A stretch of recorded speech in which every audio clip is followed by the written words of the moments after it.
Atos dos Apóstolos, capítulo 21. Paulo vai para Jerusalém. Nós nos despedimos deles e fomos embora, navegando diretamente para a ilha de Cós. No dia seguinte paramos no porto de Rhodes e dali continuamos até a cidade de Pátara, onde encontramos um navio que ia para a Fenícia.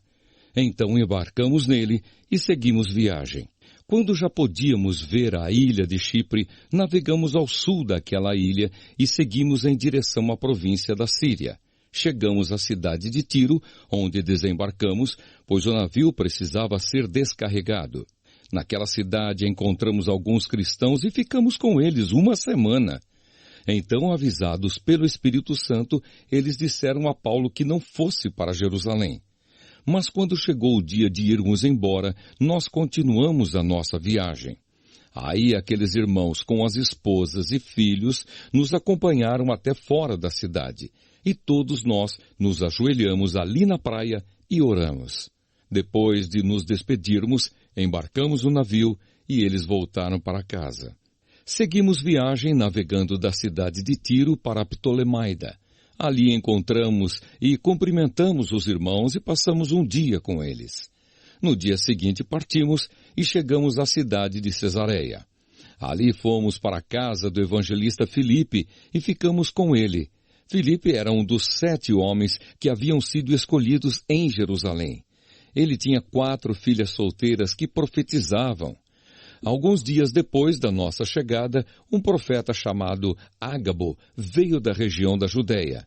Ele chegou perto de nós, pegou o cinto de Paulo, amarrou os próprios pés e as próprias mãos e disse: "O Espírito Santo diz isto: em Jerusalém o dono deste cinto será amarrado assim pelos judeus e será entregue nas mãos dos não-judeus." Quando ouvimos isso, nós e os irmãos de Cesareia pedimos com insistência a Paulo que não fosse para Jerusalém. Mas ele respondeu: "Por que vocês choram assim e me deixam tão triste? Eu estou pronto não somente para ser amarrado, mas até para morrer em Jerusalém pela causa do Senhor Jesus." E não conseguimos convencê-lo a não ir. Então desistimos e dissemos: "Que seja feita a vontade do Senhor." Depois de passarmos alguns dias ali, juntamos as nossas coisas e fomos para Jerusalém. Alguns irmãos da cidade de Cesareia nos acompanharam e nos levaram à casa onde íamos ficar hospedados. O dono da casa era Menasson, natural da ilha de Chipre. Fazia muito tempo que ele era cristão. Paulo visita Tiago. Quando chegamos a Jerusalém, os irmãos nos receberam com muita alegria. No dia seguinte, Paulo foi conosco até a casa de Tiago, para se encontrar com ele, e todos os presbíteros da igreja estavam presentes ali.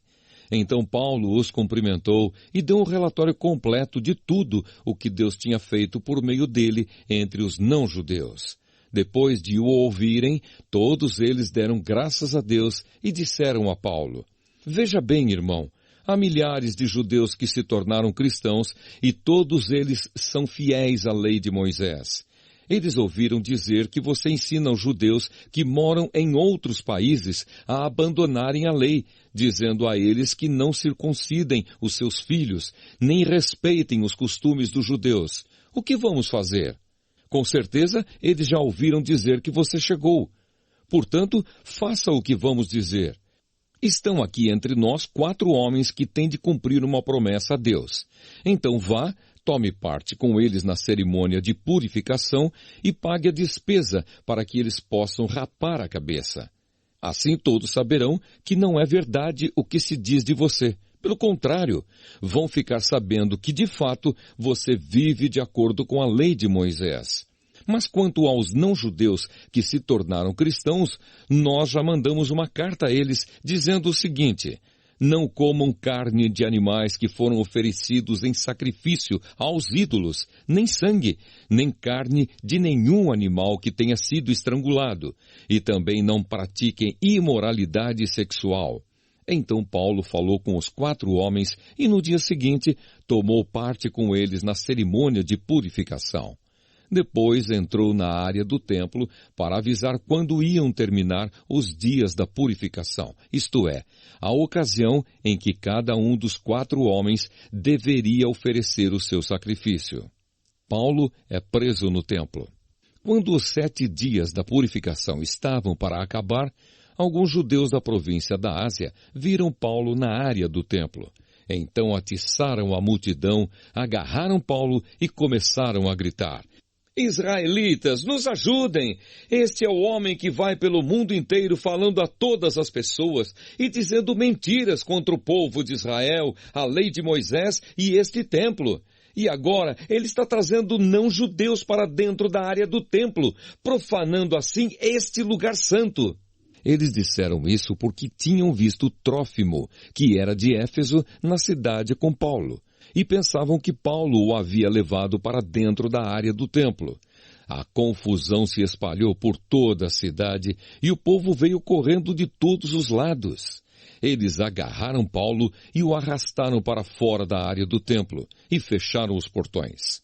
Quando a multidão já ia matar Paulo, o comandante das tropas romanas recebeu a notícia de que toda a cidade de Jerusalém estava em revolta.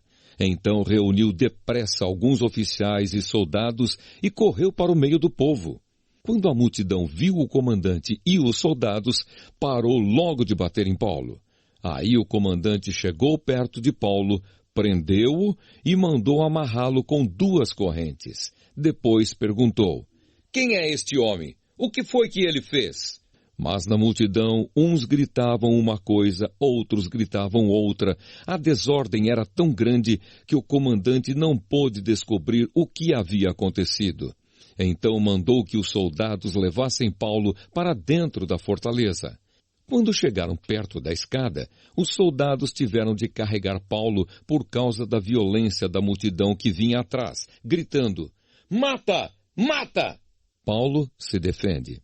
Quando iam levar Paulo para dentro da fortaleza, ele disse ao comandante: Me dê licença para falar uma coisa com o senhor. O comandante perguntou: Você sabe falar grego?